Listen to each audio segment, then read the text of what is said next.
मी Janvi Sawant, Parbhani agrotech आणि परभणी जिल्हा मध्यवर्ती सहकारी बँक प्रस्तुत शेतीतून समृद्धीकडे या TV9 मराठीच्या विशेष कार्यक्रमात आपल्या सर्वांचं स्वागत। शेती म्हणजे केवळ आजचं उत्पादन नाही, तर ते उद्याच्या सुरक्षिततेचा मार्ग आहे। संयम, मेहनत आणि दूरदृष्टीचा अनुभव। परभणी ॲग्रोटेक प्रायव्हेट लिमिटेडच्या पुढाकाराने रक्तचंदन लागवड ही शेतकऱ्यांसाठी नव्या उत्पन्नाचा, नव्या संधीचा आणि आत्मनिर्भरतेचा मार्ग दाखवते। चला पाहूया शेतीला उद्योगाशी जोडणाऱ्या या नव्या यशस्वी मॉडेलचा प्रवास। रक्तचंदन हे केवळ एक झाड नसून निसर्गाने मानवाला दिलेले अमूल्य वरदान आहे। जगातील अत्यंत दुर्मिळ आणि मौल्यवान वृक्षांपैकी एक मानले जाणारे रक्तचंदन आपल्या औषधी गुणधर्मांमुळे आणि उच्च आर्थिक मूल्यामुळे विशेष महत्त्वाचे ठरते। रक्तचंदनाची लागवड म्हणजे केवळ आजचा विचार नसून येणाऱ्या पिढ्यांसाठी पर्यावरणाचा ठेवा जपण्याचा दूरदृष्टीपूर्ण निर्णय आहे। मुळांपासून लाकडापर्यंत प्रत्येक भाग उपयुक्त असलेले हे वृक्ष शेतकऱ्यांसाठी शाश्वत उत्पन्नाचा विश्वासार्ह स्रोत बनू शकते। निसर्ग, विज्ञान आणि अर्थव्यवस्था यांचा सुंदर संगम म्हणजे रक्तचंदन लागवड, जी माणूस आणि निसर्ग यांच्यातील नातं अधिक दृढ करते। या दूरदृष्टीपूर्ण संकल्पनेला प्रत्यक्षात उतरवत परभणी ॲग्रोटेकमध्ये शीतल रक्तचंदन प्लांटेशनची सुरुवात करण्यात आली।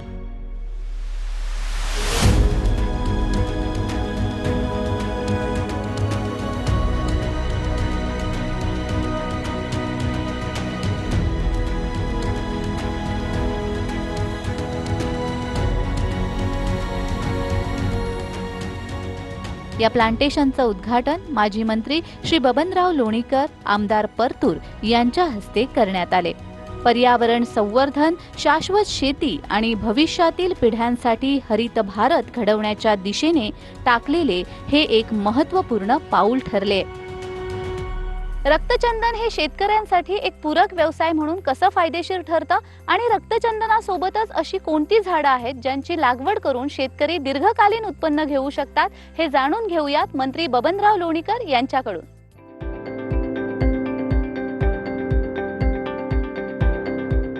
आपण जालना तालुक्यातल्या रांजणी या गावामध्ये आहोत।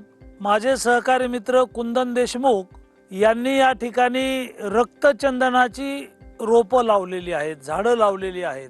शेतकऱ्यांना अधिक पैसा देणारी ही रक्तचंदनाची रोपं आहेत, ही जात आहे। या लागवडीसाठी केंद्र सरकार सबसिडी देतं आणि शेतकऱ्यांनी रक्तचंदन जर लावलं तर शेतकऱ्यांना बँकेत डिपॉझिट केल्याप्रमाणे, जसं आपण एखाद्या मुलीच्या लग्नाला डिपॉझिट करतो, अशाच पद्धतीनं रक्तचंदनाचे झाडं जर लावली तर 20-25 वर्ष हे झाड मोठं व्हायला लागतात आणि 20 वर्ष गेल्यानंतर एखाद्या बँकेत फिक्स डिपॉझिट केल्याप्रमाणे ते एक झाड 2 कोटीपर्यंत विकलं जाऊ शकतं। त्याच्यामुळं अधिक शेतकऱ्यांनी कमी मेहनत, कमी कष्ट, कमी खत, कमी फवारण्या आणि हे चंदनाचं झाड जर 2 कोटी रुपयापर्यंत विकत असेल तर शेतकऱ्यांसाठी हे वरदान ठरेल। आणि आमच्या जालना जिल्ह्यामध्ये कुंदनजी देशमुख यांनी हा प्रयोग केलेला आहे। अधिक लोकांनी रक्तचंदनाकडे वळावं यासाठी त्यांनी हे केलेलं आहे। म्हणजे पारंपरिक जी शेती आहे, सोयाबीन करणे, कापूस लावणे, ऊस लावणे, या पलीकडं शेतकऱ्यांना मुबलक पैसा देणारे फळबाग असतील किंवा रक्तचंदन असेल किंवा वेगवेगळे सागवान असेल, इथं सागवानाचाही प्लॉट आहे त्यांचा। त्याच्यामुळं आधुनिक तंत्रज्ञानाची शेती त्यांनी या ठिकाणी केलेली आहे। त्यांचं पाहून रांजणी गाव आणि जालना जिल्ह्यामध्ये शेतकऱ्यांमध्ये हा प्रोजेक्ट गेला पाहिजे, याचा प्रचार प्रसार, याची माहिती लोकांपर्यंत जावी आणि लोकांना, शेतकऱ्यांना अधिकचं उत्पन्न देणाऱ्या जातीचं माहिती द्यावी किंवा मार्गदर्शन करावं। आणि म्हणून मी कुंदनजी देशमुख यांना धन्यवाद देतो की तुम्ही रांजणी सारख्या छोट्या गावात आलात आणि हा प्रोजेक्ट उभा केलेला आहे।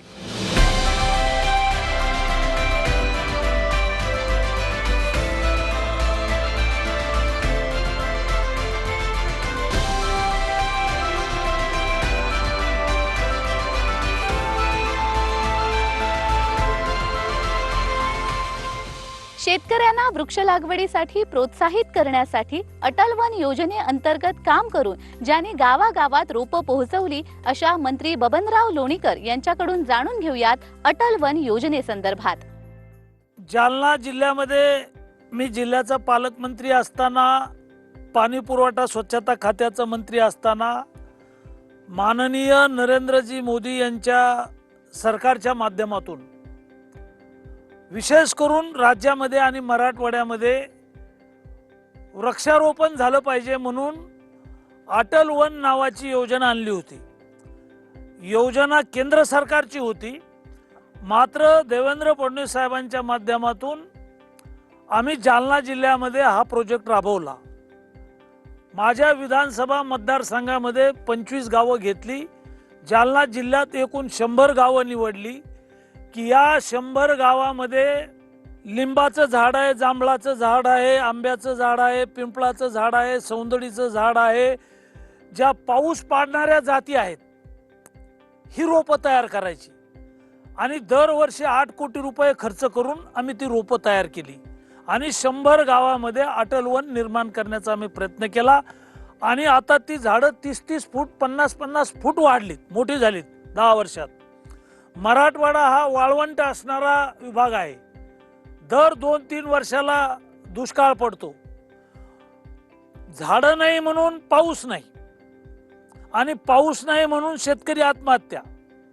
झाडं नाही म्हणून दुष्काळ पडला आणि दुष्काळ पडला म्हणून आत्महत्या, मुलीचं लग्न होत नाही, कोरडवाहू शेती परवडत नाही आणि झाडं जालना जिल्ह्यात एकूण क्षेत्रफळापैकी 2% झाडं आहेत.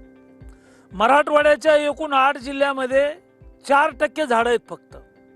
चंद्रपूर जिल्ह्यामध्ये एकूण जमिनीच्या क्षेत्रफळापैकी 65% जमिनीवर झाडं आहेत, मोठी मोठी झाडं आहेत, पाऊस पाडणाऱ्या जाती आहेत. त्याच्यामुळं जिथं जास्त झाडं, कोकणात जास्त झाडं जास्त पाऊस, विदर्भात जास्त झाडं जास्त पाऊस, मात्र मराठवाड्यात कायमचा दुष्काळ आहे आणि हा दुष्काळाचा कलंक पुसण्यासाठी महाराष्ट्र सरकारच्या वतीनं महाराष्ट्रामध्ये 32 कोटी वृक्ष लावायचं ठरलं होतं आणि आम्ही ते 100 गावात घनदाट जंगल तयार केलं आणि आता पावसाळ्यात पाऊस, हिवाळ्यात पाऊस, उन्हाळ्यात पाऊस, 12 महिने पाऊस आहे ही 5 वर्ष. म्हणजे झाडं एवढे ताकदवान असतात. 51 जातीची झाडं आहेत. मी कॅबिनेटला हा विषय मांडला होता की आपण जी झाडं लावतो ती शोचे झाड आहेत. जसं अशोकाचं झाड आहे, सावली देत नाही, फळं येत नाही आहेत आणि त्याचा काहीच उपयोग होत नाहीये. ही वांजोटी झाडे आहेत आणि म्हणून पाऊस पाडणाऱ्या जाती मराठवाड्यात लावल्या पाहिजेत, ते वृक्ष लावले पाहिजे. आणि हे वृक्ष जे आहेत 51 जातीचे देशी झाड आहेत. तर एक वडाचं झाड 600 लोकांना ऑक्सिजन देतं, एक पिंपळाचं झाड 500 लोकांना ऑक्सिजन देतं. म्हणजे एक तर पाऊस पाडणारी झाडं आणि ऑक्सिजन देणारी झाडं. त्याच्यामुळं वृक्ष आणि झाडं हे ऑक्सिजन देतात, रोगराई कमी करतात. ही झाडं 51 जातीची लावली तर पाऊस जास्तीचा पडतो आणि 100 गावं घनदाट जंगल तर झालीतच, पण या जिल्ह्यातल्या 700 गावात दरवर्षी आम्ही 3000 झाडं दिली. शाळा आहेत, कॉलेज आहेत, त्या ठिकाणी ज्या ग्रामपंचायती आहेत, गावातल्या प्रत्येक घरापुढं झाडं असली पाहिजेत. आणि म्हणून जालना जिल्ह्याचा पालकमंत्री म्हणून 700 गावामध्ये वृक्षारोपण मोठ्या प्रमाणावर आम्ही एक चळवळ उभी केली होती आणि ती काळाची गरज आहे.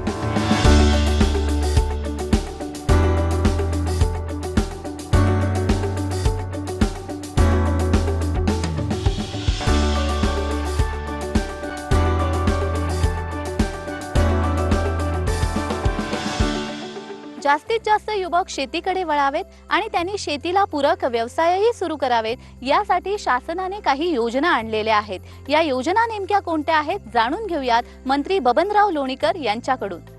महाराष्ट्र सरकारच्या वतीनं आजही बांधावर झाडं लावण्यासाठी शेतकऱ्याला सबसिडी आहे. बांधावर तुम्ही रक्तचंदन लावू शकता, चंदन लावू शकता, सागाची झाडं लावू शकता. अशा प्रकारची वेगवेगळी जी झाडं आहेत की सरकार त्याला आता सबसिडी देतं शेतकऱ्यांना. बांधावर झाडं लावा किंवा तुमच्या शेतात झाडं लावा. त्याच्यासाठी सरकारच्या माध्यमातून शेतकऱ्यांना प्रोत्साहन म्हणून सबसिडी सरकार देतं. मोठ्या प्रमाणावर आता मराठवाड्यामध्ये किंवा जालना जिल्ह्यामध्ये मोसंबीचं पीक आहे. मराठवाड्यात सगळ्यात जास्त मोसंबी ही जालना जिल्ह्यात आहे. मोसंबीसारखं पीक जालना जिल्ह्यामध्ये घेतलं जातं. आमची मोसंबी अमरावती आहे, नागपूर आहे, या दोन जिल्ह्यामध्ये जास्त प्रमाणात जाते. हल्ली आता मोठ्या प्रमाणावर सीताफळाची लागवड आहे. फळबागाला राज्य सरकारच्या वतीनं अनुदान दिलं जातं, वृक्ष लावायला अनुदान दिलं जातं.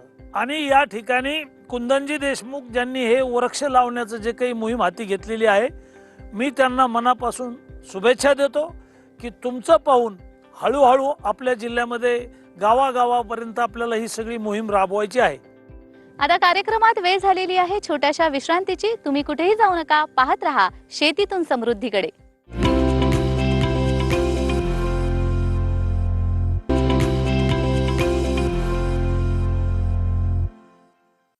परभणी ॲग्रोटेक आणि परभणी जिल्हा मध्यवर्ती सहकारी बँक प्रस्तुत शेतीतून समृद्धीकडे या कार्यक्रमात विश्रांतीनंतर तुम्हा सर्वांचं पुन्हा एकदा स्वागत.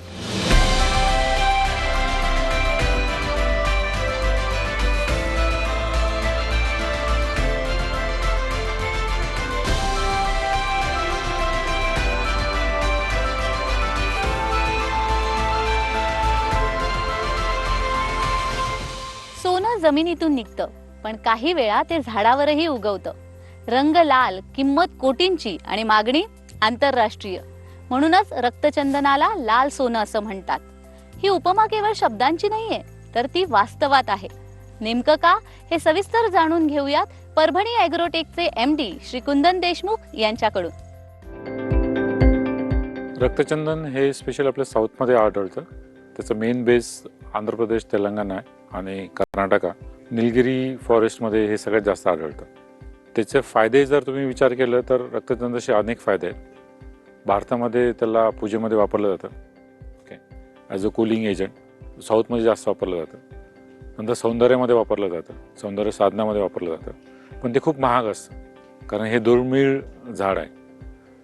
तुम्ही भारताच्या बाहेर जर विचार केला, कारण मागच्या तुम्ही जर हिस्ट्री बघितली तर रक्तचंदनाचा हे जे बिझनेस आहे किंवा ट्रेड आहे हा भारताच्या बाहेर जास्त आहे. तर चायनामध्ये आणि जापानमध्ये याचं सगळ्यात जास्त कन्झम्पशन आहे किंवा वापर आहे. तिकडे हे सौंदर्य साधनाकरता वापरतात. चायनीजमध्ये स्पेशली मेडिसिनकरता वापरतात. आणि इकडे हे जे श्रीमंत लोक आहेत या दोन्ही देशामधले, ते रक्तचंदनाचं फर्निचर पण करतात. तर एक लक्झरी लाकूडच्या हिशोबाने ते बघितलं जातं. तुम्ही जर बघितलं की भारतामध्ये रक्तचंदनाचे काही नियमावली नाही आहे, तर युजली रक्तचंदनाबद्दल खूप काही डाऊट्स आहेत लोकांना. या डाऊट्समुळे काय होऊन जातं की आपल्याला एक ऑपॉर्च्युनिटी होती स्पेशली शेतकऱ्यांना की याचं जर आपण इथिकल फार्मिंग केली. आता फार्मिंगमध्ये दोन प्रकार आहे की एक तुम्ही बांधावरची फार्मिंग केली किंवा 5 ते 10 झाडं लावले, किंवा तुम्ही 1 एकर 2 एकर एक डेन्स प्लांटेशन केलं. तर दोन्ही जरी केलं तर याचं कमर्शियली व्हॅल्यू 25 ते 30 वर्ष, म्हणजे 25 ते 30 वर्ष म्हटल्यानंतर सगळे घाबरतात. पण माझं असं म्हणणं आहे की जेव्हा तुमची इन्व्हेस्टमेंट छोटी असेल आणि तुमचं ऑलरेडी एक जमिनीवर तुम्ही जर त्याचं प्लांटेशन केलं तर त्याची कॉस्ट जास्त येत नाही. तर समजा तुम्ही 5 झाडाची आजच्या डेटला एक फुल ग्रोन चंदनाची किंमत काढली ते 10 करोड होती, म्हणजे पर झाड ते 2 करोड रुपये होते. आता 25 वर्षांनं त्याचं काय बाजारभाव असेल हे सांगू शकत नाही. बरं, याच्यामध्ये कॉम्पिटिशन होऊ शकत नाही रक्तचंदनामध्ये, कारण पूर्ण जगामध्ये, भारतात, श्रीलंकेमध्ये आणि काही एशियाटिक कंट्रीजमध्ये रक्तचंदन येतं, बाकीच्या कॉन्टिनेंट्समध्ये येत नाही. त्याच्यामुळे आपली एक प्रकारची मोनोपोली आहे. तर या मोनोपोलीचा माझं असं म्हणणं आहे की भारतीय शेतकऱ्यांनी एक अल्टरनेट फार्मिंग किंवा टँजिबल फार्मिंग म्हणून वापर केला पाहिजे. आजच्या डेटला ऑन पेपर असं म्हणतात की 20,000 करोडचा हे बाजारपेठ आहे, पण तो किती त्याच्यापेक्षा जास्तच असायला पाहिजे, कारण इल्लिगल पण त्याच्यात तस्करी होती. ओके, तर त्याच्यावर मी काही जास्त भाष्य करू शकत नाही. पण माझं असं म्हणणं की ही खूप मोठी ऑपॉर्च्युनिटी आहे, ही सस्टेनेबल ऑपॉर्च्युनिटी आहे आणि याचा शेतकऱ्यांनी पूर्ण उपयोग घ्यायला पाहिजे. आणि असं माझं म्हणणं की शेतकऱ्यांनी 5 ते 10,000 रुपयेच खर्च करायला पाहिजे, जास्त खर्च करायला पाहिजे. आणि हे झाड हे जंगली झाड आहे, याच्यामुळे याच्यावर जास्त खर्च होत नाही मेंटेनन्सला. हे नॅचरली ग्रो होईल आणि तुम्हाला एक 25 ते 30 वर्षाच्या पिरियड नंतर हे 100% रिटर्न देईल.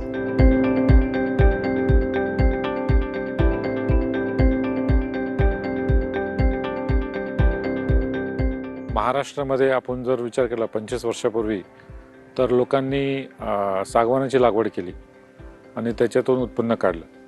त्याच्यानंतर लेटेस्टमध्ये मागच्या 10 वर्षामध्ये लोकांनी बांबूचं प्लांटेशन केलं आणि त्याच्यापासून त्यांनी पेपर मिल्सला पण बांबू सप्लाय केले आणि स्पेशली बांबूचा वापर हा हॉर्टिकल्चरमध्ये खूप जास्त करण्यात येतात. डाळिंबामध्ये किंवा ग्रेप्समध्ये तो एक अल्टरनेट सोर्स ऑफ इन्कम झाला.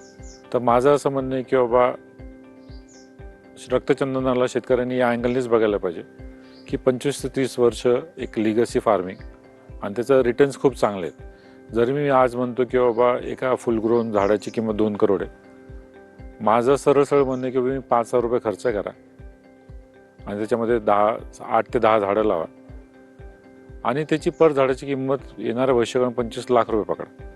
तर तुम्ही जर कॅल्क्युलेशन केलं तर ते खूप जास्त कॅल्क्युलेशन होऊन जातं. आपल्याकडे मन आहे किंवा स्टॉक मार्केटमध्ये आपण जेव्हा पैसे लावतो आपल्याला म्हटलं जातं किंवा ब्लू चिप कंपनीमध्ये पैसे लावायला पाहिजे आणि शेअर्स घेऊन ते 10, 15, 20 वर्षाकडे ठेवायला पाहिजे. तर माझं त्याच अनुषंगाने शेतकऱ्यांना असं म्हणणं आहे की तुम्ही रक्तचंदनाची शेती करा आणि स्वतः करता, आपल्या फॅमिली करता आणि येणाऱ्या पिढी करता एक कॉन्ट्रीब्युशन करा.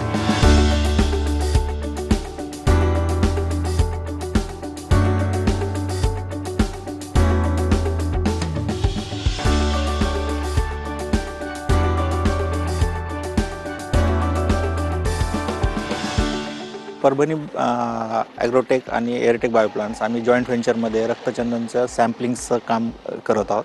सध्या परभणी बायोटेकने जे सीडिंग करून जे आपण रक्तचंदनचे रोपं डेव्हलप केली आहेत, तर त्याच्यातच आपण त्याचे टिश्यू कल्चर करून म्हणजे उती संवर्धन क्षेत्रात येऊन त्याचं ड्राय एरियात म्हणजे मराठवाड्यासारख्या जागेत, कमी जागेत, कमी पाण्यामध्ये चालणारी रोपं आपण ही तयार करणार आहोत.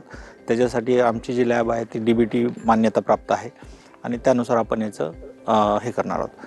आत्ता सध्या जे प्रॉब्लेम्स येत आहेत हे कशासाठी करायचं तर सध्या येणारे जे रक्तचंदनची झाडं आहेत ही कर्नाटक आणि आंध्र प्रदेश इथून येत आहेत. मग त्याच्यामुळं ट्रान्सपोर्टची कॉस्ट मध्ये आल्यानंतर इथं त्यांना शाश्वत उत्पादन देणारी रोपं मिळत नाहीत. तर आपण हे त्याच्यावरती सध्या वर्क करणार आहोत.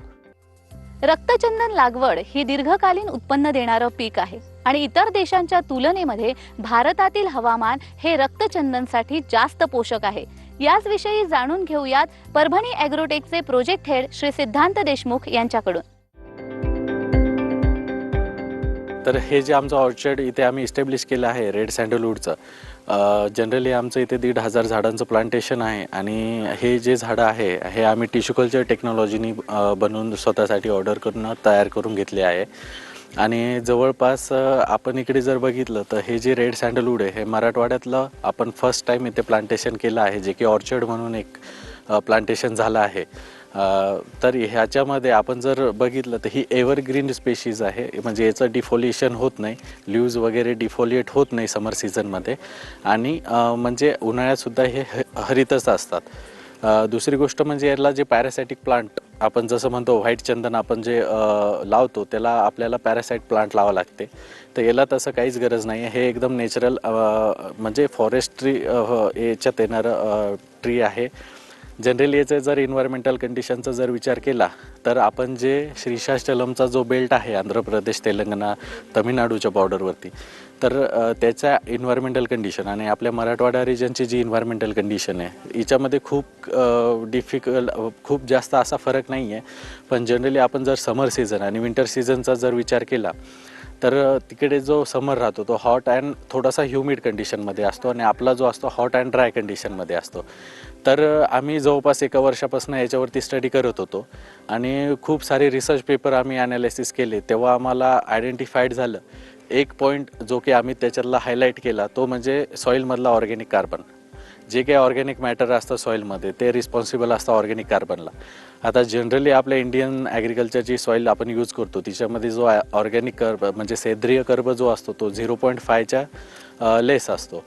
तर आम्ही आयडेंटिफाईड असं केलं की जे हिल एकच पर्वत जो असतो, एक डोंगर असला समजा, तर त्याच्यामध्ये पण 3 ग्रेडचे लाल चंदन आपल्याला भेटतात. म्हणजे जो एकदम बॉटम तळातला जो लाल चंदनाची जी ग्रोथ असते ती एकदम एक्सलंट होते, व्हिगरस ग्रोथ होते.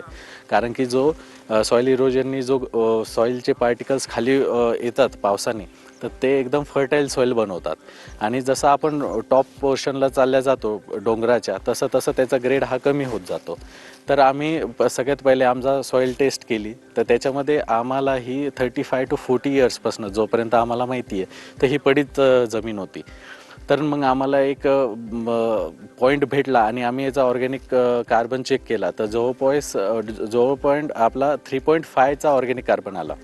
आणि दुसरी गोष्ट म्हणजे आपल्याकडे इंडिजिनियस कॅटल आहेत आणि त्याच्यापासून आपण वर्मी कंपोस्ट आणि जे बायो फर्टिलायझर बनतं बायोगॅसच्या स्लरीतनं, तर आम्हाला एक तो पण पॉईंट भेटला की आपण त्याचा यूज करणं एक शेतकऱ्यांना डेमॉन्स्ट्रेशनसाठी की बाबा ऑर्गॅनिक कार्बन जर आपल्या सॉईलमध्ये असला तर इन्व्हायरमेंटल कंडिशन्स एवढ्या मॅटर करत नाही. आणि आपल्याकडे पण मराठवाड्यासारख्या कंडिशनमध्ये रेड सँडलवूड एक छान व्हिगरस ग्रोथ घेऊन शेतकऱ्यांना एक कमर्शियल फॉरेस्ट्री ट्री आपण प्लांटेशन करू शकतो.